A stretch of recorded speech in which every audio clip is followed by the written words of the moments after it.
नमस्कार. मालिकेच्या आजच्या भागामध्ये आपल्याला पाहायला मिळणार आहे दामिनीने नवीन कारस्थान केलेलं आहे. पुन्हा एकदा पारूच्या विरोधात तिने पुरावे गोळा केलेले आहेत.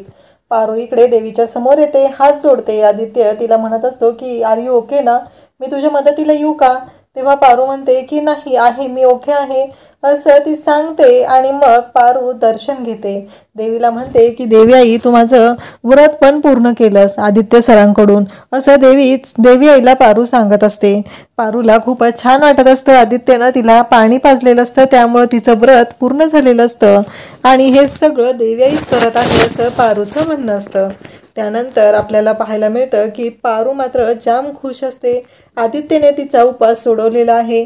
इकडे गणी धावतच आता आलेला असतो आणि तो म्हणत असतो की सावित्री आत्या, सावित्री आत्या. तो खूप घाबरलेला असतो, रडकुंडीला आलेला असतो. तेव्हा सावित्री म्हणते की काय झालं गणी? तेव्हा गणी सांगू लागतो की सावित्री आत्या, मला ना तुला काहीतरी सांगायचं आहे. दामिनी मॅडम रूममध्ये आलेत आणि त्यांनी मला घराच्या बाहेर काढलंय आणि रूमचा दरवाजा बंद करून टाकलेला आहे.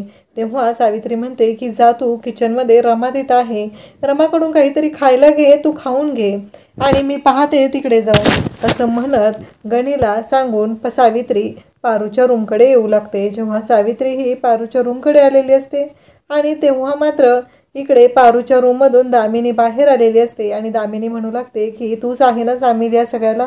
मला माहिती आहे तू काय केलेलं आहेस ते, कारण आदित्य आणि पारूचं जे काही जेंगाट चाललेलं आहे त्याच्यामध्ये तुझा हात आहे असं स्पष्टपणे इकडे सावित्रीला दामिनी बोलत असते. सावित्री विचार करू लागते की हे सगळं काय होणार आहे, हे सगळं कोणत्या थराला जाणार आहे, हा प्रश्न सावित्रीला पडलेला असतो आणि सावित्री त्याच गोष्टींचा विचार करत असते. तिला माहिती नसतं की याच्या पुढे काय होणार आहे. त्यानंतर आपल्याला पाहायला मिळतं की दामिनी तोंडाला येईल ते बोलत असते, आरोप करत असते. तिचं असं म्हणणं असतं की पारू जे काही करत आहे त्या सगळ्याला सामील तुम्ही आहात. आणि सावित्रीला म्हणत असते, हा जो साळसूतपणाचा आव तोंडावरती आणलेला आहे ना, हे सगळं तू केलेलं आहे. आता इकडे पारूने कॉल केलेला असतो सावित्रीला आणि सावित्रीचा फोन दामिनी तिच्या हातातून काढून घेते आणि स्वतः उचलते आणि म्हणते, काय काय पारू, काय चाललंय तुझं? मला ना चांगलं कळलं पाहिजे तुझं काय चालू आहे ते, कारण तू कोणत्या थराला जाऊ शकतेस ना हे मला चांगलंच माहिती आहे.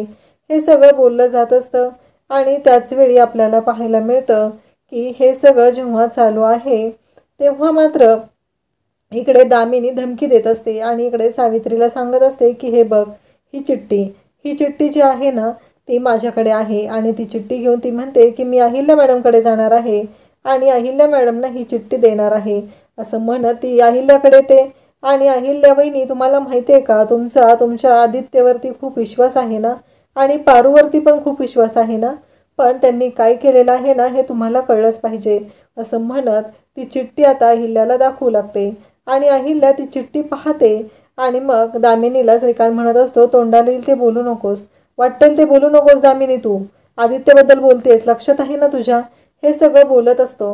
तेव्हा मात्र आपल्याला पाहायला मिळतं की श्रीकांत म्हणत असतो की हे सगळं काय चालू आहे, कारण अहिल्या म्हणते की ठीक आहे, मी आदित्य आला की पाहून घेईल काय करायचं आहे ते असं म्हणतच आता इकडे आपल्याला पाहायला मिळतं की श्रीकांत अहिल्याला समजावत असतो. दामिनीला मात्र त्या दोघांनी पाठवून दिलेलं असतं आणि ते दोघं जण बोलत असतात.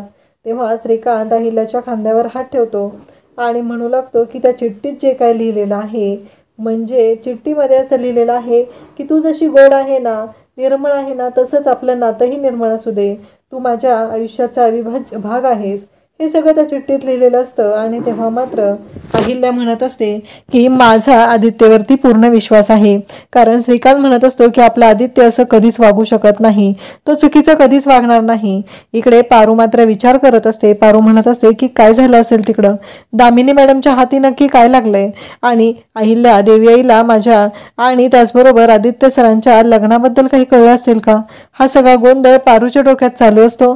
पारू विचार करत असते आणि त्याचबरोबर प्रीतम आणि प्रिया मागच्या सीटवर बसलेले असतात. आदित्यही तिथं असतो. पारूची तंद्री लागलेली असते. मग आदित्य पारूच्या समोर चुटकी वाजवतो आणि त्या क्षणी पारूच्या लक्षात येतं की हे काहीतरी म्हणत आहेत. असं म्हणत पारू म्हणते काय झालं? तेव्हा आदित्य म्हणतो की काय पारू, कुठे लक्ष? तेव्हा प्रीतम म्हणतो की तुला माहिती आहे का पारू, मला काय म्हणायचंय, तू कोणाच्या प्रेमात वगैरे पडलीस का? तेव्हा पारू म्हणते नाही हो आदित्य प्रीतम सर. तेव्हा प्रीतम म्हणतो कसं आहे माहिती आहे का, आमच्या ह्या ज्या प्रीतम किर्लोस्कर आहेत ना, ह्या प्रिया मॅडम आधी ना अशाच करायच्या, आम्हाला अजिबात भाऊ द्यायच्या नाहीत. त्या ना अशाच करायच्या जेव्हा त्या प्रेमात पडलेल्या होत्या. तेव्हा पारू म्हणते मला कुठं अधिकार आहे कोणाच्या प्रेमात पडायचा. तेव्हा प्रीतम आणि आदित्य म्हणू लागतात का नाही अधिकार. अगं पारू तू तर इतकी प्रेमळ आहेस, तुझ्या या प्रेमळ स्वभावामुळे तू कोणालाही आपलंसं करू शकतेस, कोणाशीही आपलंसं करून त्याच्याशी तू चांगलं राहू शकतेस आणि तू कोणालाही गोड बोलून स्वतःच्या जवळ घेऊ शकते, हे तुझ्यात आहे. त्याच वेळी इकडे दामिनी मात्र वाट बघतच असते. एकदा का पारू आली की तिचा न्यायनिवाडा करायचा आहे, तोही अहिल्याच्या दरबारात, असं तिनं ठरवलेलं असतं. आणि त्याचसाठी तिने धावत येते आणि आल्या आल्या इकडे पारू आणि आदित्यला म्हणते की चला कसे आदित्य तुझीच मला काळजी आहे रे, म्हणूनच हे सगळं मी करत आहे. आणि तिने पारूचा हात पकडलेला असतो आणि पारूला खेचतच घेऊन चाललेली असते. पारूला ती घेऊन चाललेली आहे आणि त्याच वेळी आपल्याला पाहायला मिळतं की पारू ही इकडे विचार करत असते. आणि त्याचबरोबर पारूला असं खेचत आणलेलं असतं. तिथं अहिल्या, मोहन, त्याचबरोबर श्रीकांत सर्वजण तिथं असतात.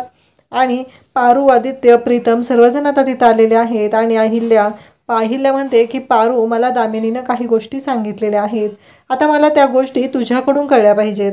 दामिनी म्हणत असते की बोल. त्यावेळेस श्रीकांत म्हणतो की पारू बोल बाळा, तुला जे काय वाटतंय ना, जे खरं आहे ते सगळं सांगून टाक. आणि पारू काय बोलायचं हा विचार करत असते.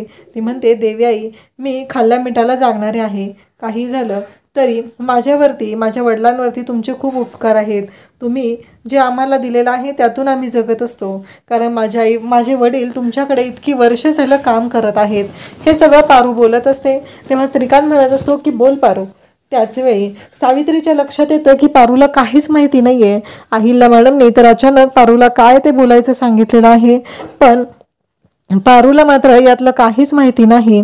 मग पारू काय बोलणार हा प्रश्न पडलेला असतो. आणि त्याच वेळी सावित्री म्हणते की पारू तू बोल, कारण काहीही झालं तरी तुला बोलावं लागेल. आणि ती चिठ्ठी आहे ना त्याबद्दल सांग, सगळ्यांना सांग नक्की काय झालेलं आहे. तेव्हा पारूच्या लक्षात येतं की नक्की काय मॅटर आहे ते. आणि मग पारू म्हणू लागते की ती चिठ्ठी. तेव्हा आदित्य म्हणतो की तू या चिठ्ठीबद्दल विचारताय तुम्ही सगळेजण, अरे तुमच्या लक्षात तरी आहे का नक्की काय आहे ते. माझं आणि पारूचं पवित्र निर्मळ नातं आहे, तेही मैत्रीचं. आणि एक मित्र एका मैत्रिणीला चिठ्ठी लिहू शकत नाही का? नाही म्हणजे मला विचारायचं तुम्हाला, लिहू शकत नाही का? कारण मैत्री आहे ना तेवढी आमच्यामध्ये, म्हणून तर आम्ही हे सगळं केलेलं आहे. हे सगळं पारू आणि आदित्य बोलत असतात. आदित्यने पारूची बाजू घेतलेली असते, सगळ्यांच्या समोर त्याने हे सगळं सांगितलेलं असतं. आणि आदित्य म्हणू लागतो की कसं आहे माहिती आहे का, माझ्यावरती अहिल्यादेवी आणि श्रीकांत किर्लोस्कर यांचे संस्कार आहेत आणि मी ते कधीच विसरणार नाही. काही झालं तरी अहिल्यादेवी आणि श्रीकांत किर्लोस्करांनी माझ्यावर संस्कार केलेले आहेत आणि माझा त्यांच्यावर पूर्ण विश्वास आहे, त्यांच्या संस्कारांवरती पूर्ण विश्वास आहे. त्यामुळं काही झालं तरी मी माझ्याकडून चूक कधीच घडू देणार नाही, असं आदित्य बोलत असतो. आणि पारू पण बाहेर आलेली असते, कारण अहिल्याने सांगितलेलं असतं की तुम्ही सर्व दमलेले आहात, आराम करा म्हणून जायला सांगितलेलं असतं. पारू पण बाहेर येते. दामिनीला आधी हाकलून दिलेलं असतं. दामिनी म्हणते पारू थांब, तुझी राहिली एक गोष्ट ती द्यायची आहे, असं म्हणत ती पारूला ती चिठ्ठी देऊ लागते. तेव्हा पारू ती चिठ्ठी घेत असते. तेव्हा दामिनी म्हणते प्रत्येक वेळेसच कशी वाचत असते ग तू? नाही मला कळलं पाहिजे की नक्की काय चाललेलं असतं तुझं, पण एक गोष्ट लक्षात ठेव, माझं तुझ्यावरती बारीक लक्ष आहे. प्रत्येक वेळेस तू वाचते आणि मी तोंडावर पडते, त्यामुळं मला प्रत्येक वेळेस तोंडघाशीच पडावं लागत आहे. काही झालं तरी मला आता कळलेलं आहे की तू काय केलेलं आहेस आणि तू कोणत्या थराला जाऊ शकते.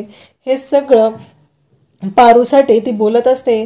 आणि त्याचवेळी पारूचं तोंड पकडते आणि पारूला मारत असते. त्याचवेळी सावित्री तिथे येते आणि सावित्री म्हणू लागते की चल पारू, तुला अहिल्या मॅडमनी बोलवलेलं आहे, कारण उद्या खूप खास पाहुणे येणार आहेत आणि त्यासाठीच आपल्याला जायचं आहे.